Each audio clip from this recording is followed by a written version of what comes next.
Welcome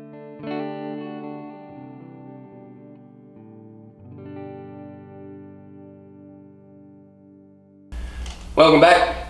Today we're going to tie the multi-cam version of Kelly Galloup's original pearl necklace. This was one of the first videos that I did 3-4 years ago. I can't remember when I started these things exactly, but it has been quite some time. But this was one of the first videos that I did just with the single frame, terrible lighting.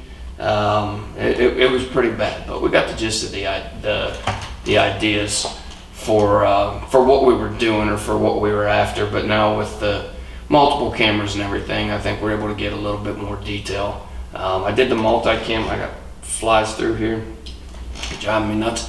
But we did the multi-cam on the improved with the deceiver tails and everything. But now we're gonna go into we're gonna go backwards and go to the original pearl necklace when how Kelly first designed this one. So to start, now Kelly used saltwater hooks for these. We're going with MFC 7050s.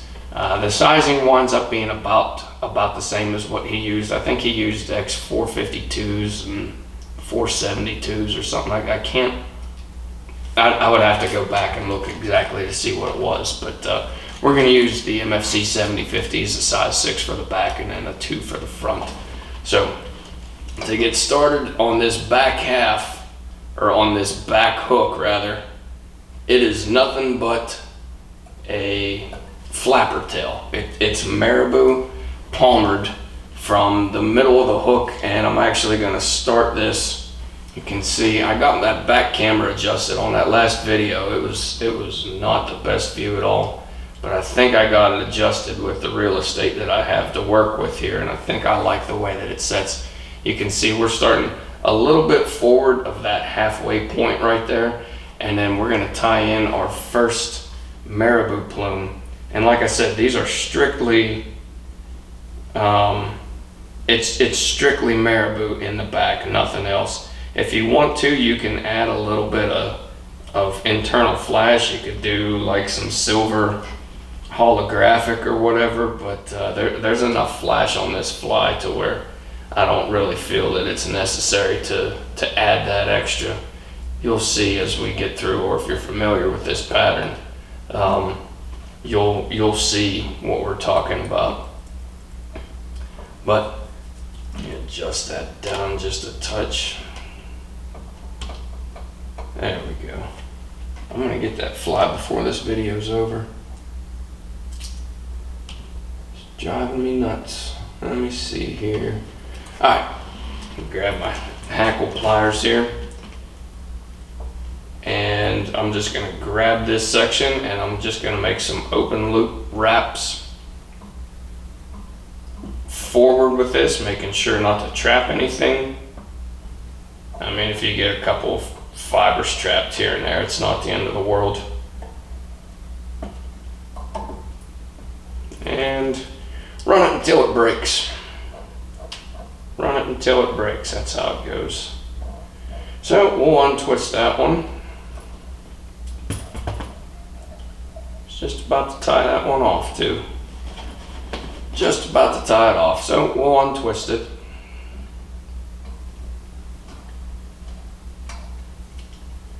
And grab this back and repeat what we just unraveled.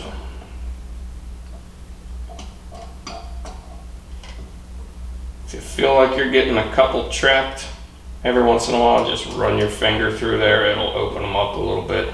There's a lot of static on this right now, so that stuff's going all over the place, but that's all right. We're gonna peel that back. I'm trying to wet that down a little bit actually. We're gonna peel all of that back and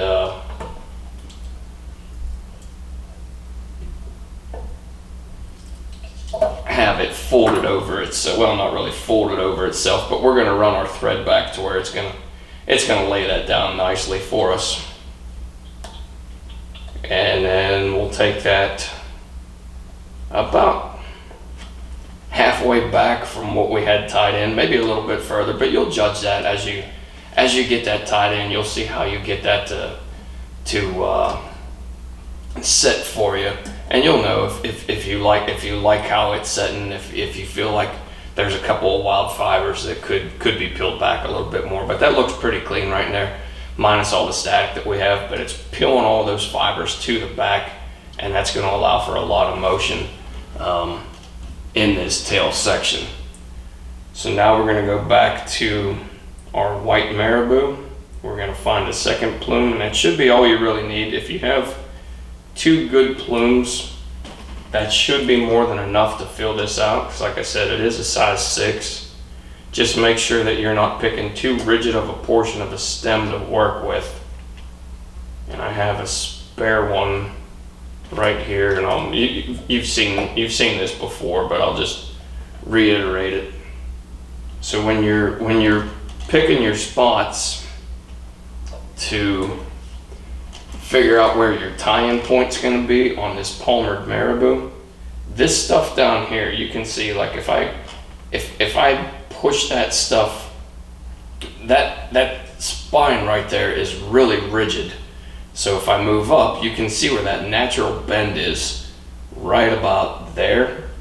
You can afford to come back just a little bit if you want, but that natural bend, when you're picking that rigid portion and then the loose portion toward the tip, and you just manipulate that in your hand, you'll find that natural bend. And then if I were going to tie that one in, I'd come back probably 1/4 of an inch from that natural bend, strip all of that off, and then that's my tie-in point right there. And it's flimsy enough, but it will still hold together for you. But it's not so rigid that when you make your wrap around the shank of the hook, that it's going to fray and then wind up unraveling on you. So this way it's constructed really well. It's not going to fall apart on you, and we'll wind up being able to have a more solid fly, a more reliable fly, I should say. Just that easy step there. So then same thing, we're just going to take this, hopefully minus the Marabou unraveling. We're just going to take this and run it forward.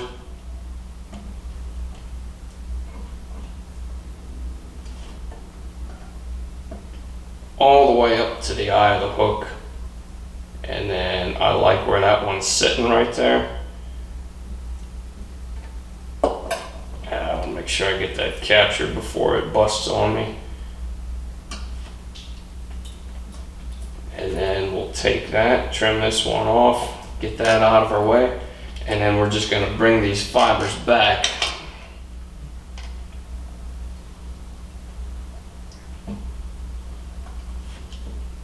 And tie back over top of that. We'll have maybe 1/8 of an inch that will go back on that portion right there, and that's just going to secure all of those fibers into place.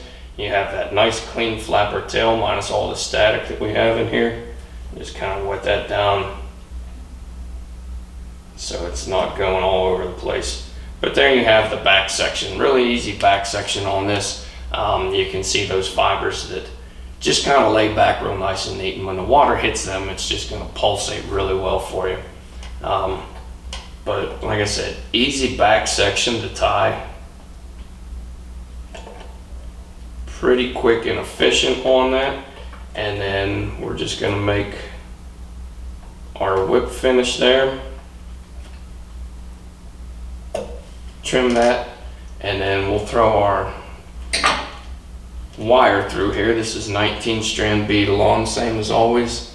And then I'm going to find one red bead. Throw that through.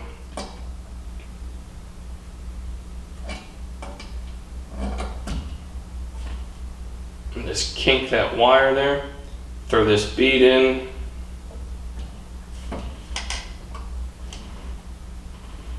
And then set that off to the side while we put our front hook in the vise. Like I said before, this is a 7050 from MFC, a size 2. And we'll get this one. Now with this, we're going to use for the head a small medium fish skull head. And this is just the gray right there, as you can see. Now let's see how, there we go. So what you want to do if you're just starting to tie this pattern, you're going to kind of set this right over the top and then make a mark or a mental note as to where that head covers right there. And then you'll know not to bring any material forward from there, because if you build a lot of bulk in the front of this, you're going to have a tough time getting that head on. So what we're going to do is we're going to start this, we're going to start our thread right where that fish skull head is going to end up. So you're inherently going to get a little bit of material coming through here, but if you started it right there and you tied in at or right behind the eye, you're going to build a ton of bulk right there. This way you can kind of level or you can kind of slope your thread to go down, and that head will slide over there real easy. Another thing, if you start your thread too far forward, you're going to have a hell of a time clipping all of the deer hair and other materials that we throw in there, and keeping your eye clean. So this way it keeps everything away from it. You're not building a ton of bulk, and this head will slide over really easy. So just for reference again, I don't know how well the camera will pick that up right there, especially with my fat thumb in the way, but that gives you a good reference as to where you want to start that thread, right about there. So now we're going to connect our back hook. We're going to bring this up and set that into place. Make sure that your wire is running parallel.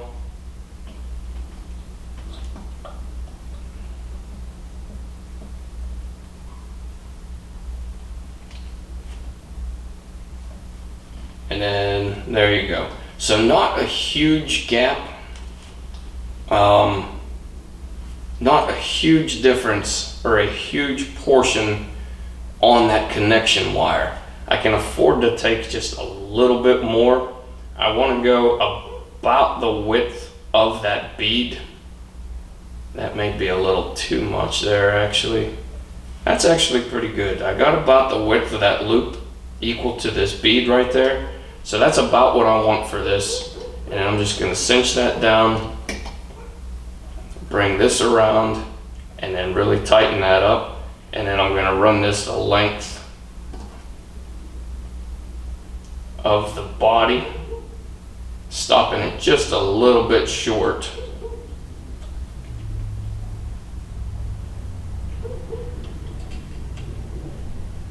Or a little bit shy, I should say, of the overall length of that hook. Knox is outside barking at something. She's not too happy about whatever it is, voicing her displeasure. So now that we have that tied in and secure, I need to get one more material because I almost forgot. Before I do that, I'm just going to make my dubbing loop. We're going to form the body for this fly.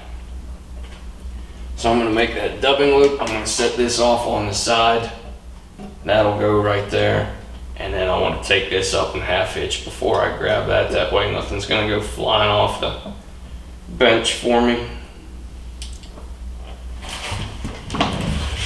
Let's see, here's where I stub.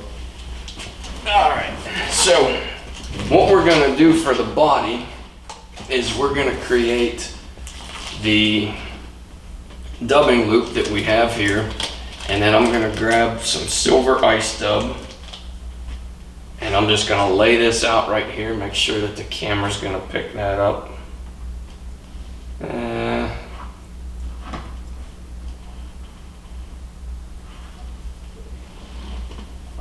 That's not the best spot. Let me just move this out of the way for now. There we go. I'll move that out of the way. I got a half hitch in there, so it'll stay where I want it. So I'm just going to throw this in here, and I'm not really worrying about the taper at this point just yet. I just have that silver holographic laid down, or that silver Flashabou, or ice dub, man, all over the place.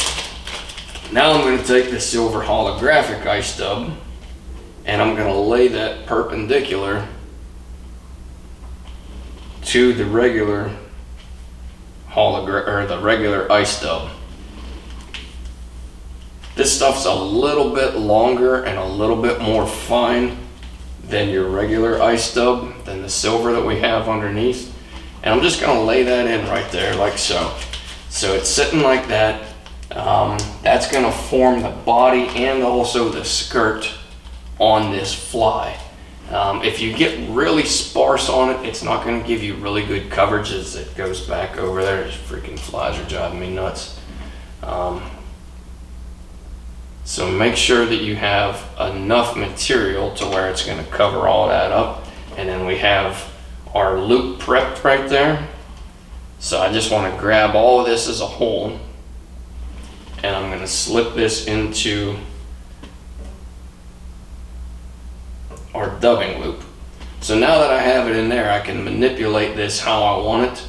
I want it a little bit thicker at the bottom than what I have at the very top.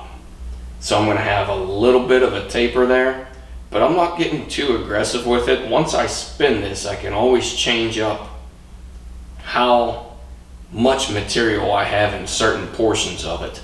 And we'll do that after we spin it, but before I do that, I want to take just a little bit of Zappa Gap here, and I'm just going to touch that hook up just slightly, and that body's going to be solid. Let me see here. Grab those scissors, just kind of go over top of that. There we go. So now we're going to spin up our body, and my loop's a little bit short. I could have done myself a favor and given myself a little bit more to work with, but we'll make this work. So you can see that taper. It's a little bit thicker down here at the bottom than it is at the top. I'm going to want to shift some of that around a little bit. It's a little too thick on that bottom, so I'm going to push some of that to the top, spread this around a little bit, and then also I'm just going to pick this out slightly, so when I start to wrap it, I'm going to have a little bit of extra material to form that skirt with. I'm pretty happy with how that's sitting. I can pick that out a little bit more as I go once it's already wrapped if I need to. So then I'm just making these I'm making these wraps one in front of the other. Try and keep my hand out of the way so you guys are able to see this. But I'm just making these wraps one right in front of the next. Every once in a while, if I have to, I'll anchor down on this, but don't really pull too tight. Your dubbing loop can wind up slipping or whatever winds up happening, and you got yourself a mess trying to get all of that stuff squared away. So I'm going to stop that about just over 1/4 of an inch in front of that eye, and then I'm going to tie that off, and I'm going to set this right down, or I'm going to cut that right in front of it. I got a little bit of bulk in there that I'm going to smooth out with these thread wraps here, just a little bit. There we go. We've got a nice clean platform to tie our remaining materials on. So I'm just going to pick this out now a little bit. I want to pick that out, kind of move this stuff around, and then this stuff on the back, like I was saying, is going to wind up being part of your cover as well. So that silver holographic that you see is going to wind up bleeding into your white Marabou. And that's why I was saying I really don't put a whole lot of extra flash in that, because some of this body winds up going and being almost looks like an internal flash because it winds up sitting back a little bit. So there you can see it from the other side. You've got a little bit of coverage on that skirt, and it's starting to look like one seamless fly instead of two separate hooks. So now that that's setting into place, we're going to go into the last portion of this, or we're gonna go into building what is your over and under wings, and it's what gives this fly its profile. Kelly said that when he was designing this one, it was designed after a Rapala, and he was just trying to mimic both the profile and the S-swim that they were getting out of that, and this is what he wound up coming up with. This is a phenomenal bright day fly. I mean, I've fished it on cloudy days too, and I've still done really well with it. But definitely one on a bright day. This is probably one of the first ones in the rotation. So what we want to do now is, like I was saying, we're going to wind up building that profile, and to do that, he uses bucktail. So we're going to take this and just a very minimal amount of bucktail. You don't need a ton of this. If you go getting too much, like I was saying earlier, that's when you're going to wind up running into having way too much bulk on the front of this fly. So what we want to do is measure this out, and I want this bucktail going about halfway back our back hook. So these tips right here are winding up right on that back portion. And we're going to start with the very bottom. We're going to take this and we're going to cut that at an angle away from us. And then I'm going to rotate this vise around, and I'm going to tie this in on the top portion here, or on the bottom portion. And before, I got a little heavy handed on that one. You can see those fibers getting a little splayed out there. I got a little heavy handed on one of those first wraps. So if you make those, if you make those first couple of wraps nice and light, you won't have that issue there. So then I just need to clean up a couple of these tips right on the eye, which I'll clean those up even better. I got a little bit long on that, so that's why I got a little bit of a mess right there. But I can clean those up the rest of the way after the fact. Really, it's just one hair. There we go. So there you can see, we've got that bucktail tied in, and that is the bottom portion of our underwing. There we go. Got that cleaned up now. And make sure that that portion stays on the bottom section right there. And you can see all the more bucktail that we used on that. It's pretty sparse, but it still has enough to throw that profile that you want. So then we're going to go with, this is actually pearl Flashabou. When Kelly did this one, he just used clear. But me trying to find where my clear's at right now is about mission impossible, without taking all night and unboxing some things. So we're going to go with this pearl, which is pretty well beat up, but we're going to make it work. We're going to find the good portions of it that we have. We're going to use the pearl, but like I said, when he did design the original, it was just with a clear Flashabou. So there are a couple junk pieces in there that are going to make things difficult, so let's just go ahead and get rid of those right now. There we go. So I have probably 8 to 10 strands here, and I just want to lay that down to where it's almost the length of my bucktail. I'm going to have it just a little bit shy of the longest fibers on there, and then get one nice wrap right over the top. Once again, just having loose wraps right here until I have that Flashabou nice and secure how I want it. Work it to the front, and then I'm going to double that over, so we wind up with probably somewhere around, I don't know, 12 to 16 overall fibers on there. Maybe a little bit more actually. But once again, making sure that on that underneath side, everything is running on the bottom for you. So all of those fibers are going right on that bottom. It's not kicked to one side or the other. and then you have a nice clean platform right there to where you're able to get in and tie these top portions in as well. Before we go to the top overwing, we're going to take a piece of lateral scale, and this thing, you would not believe how much flash this thing throws off. On those bright days and you're fishing this, that lateral scale jumps out at you. I mean, it's just crazy how much this thing flashes, and it is absolutely one of the key components to this fly.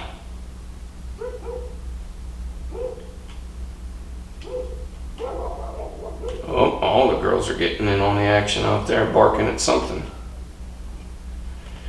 Alright, so as the name implies, the lateral scale is running laterally.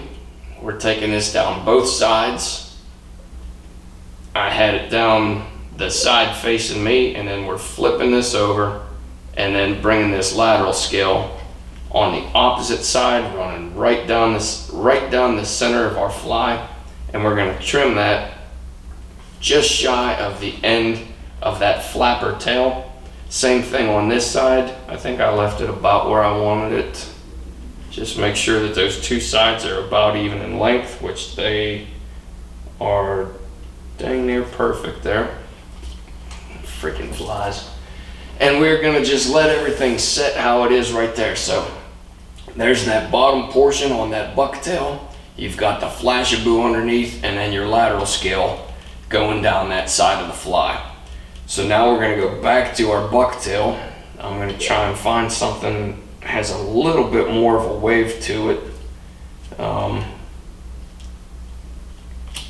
Typically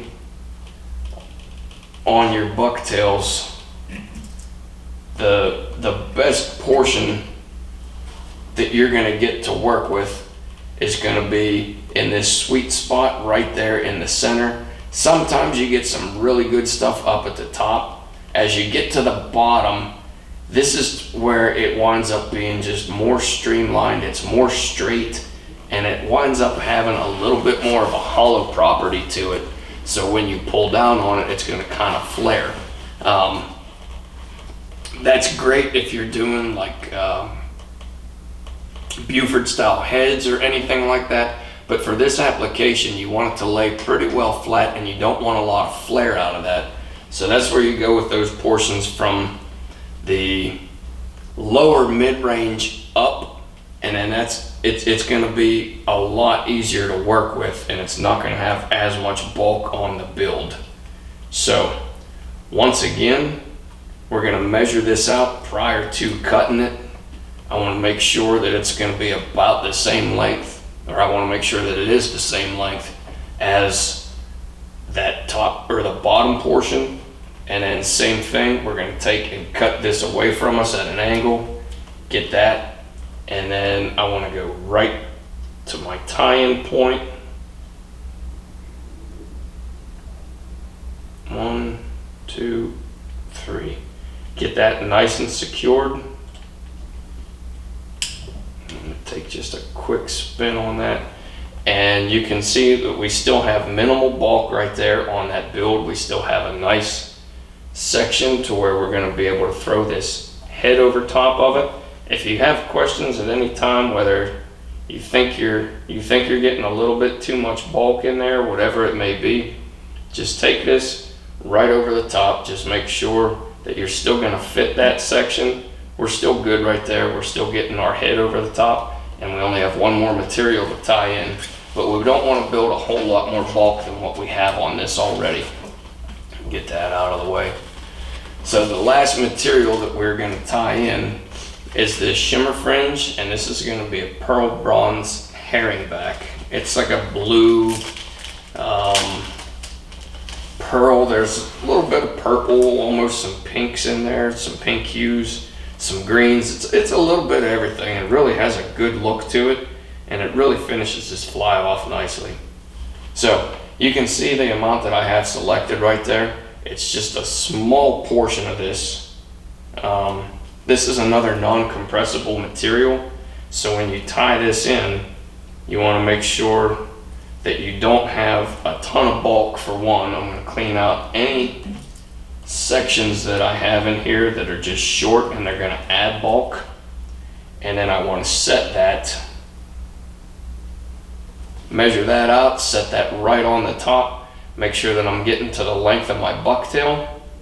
If it's a little bit short, not the end of the world. I prefer it the length of the bucktail. If nothing else, slightly longer, but as long as you're close, you know, don't go leaving an inch gap on your bucktail. Have this, the length of your bucktail is going to be about the right mix on this. If you can get it a little bit longer, great.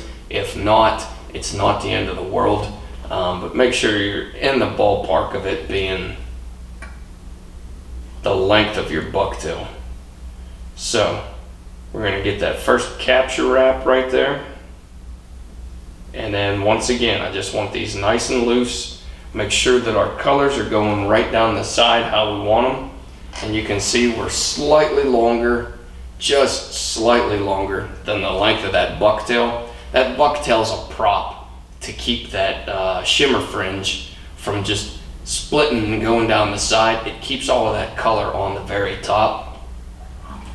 So once we have that tied in and secure, I just want to go over that with a few heavy-handed wraps just to secure everything in place.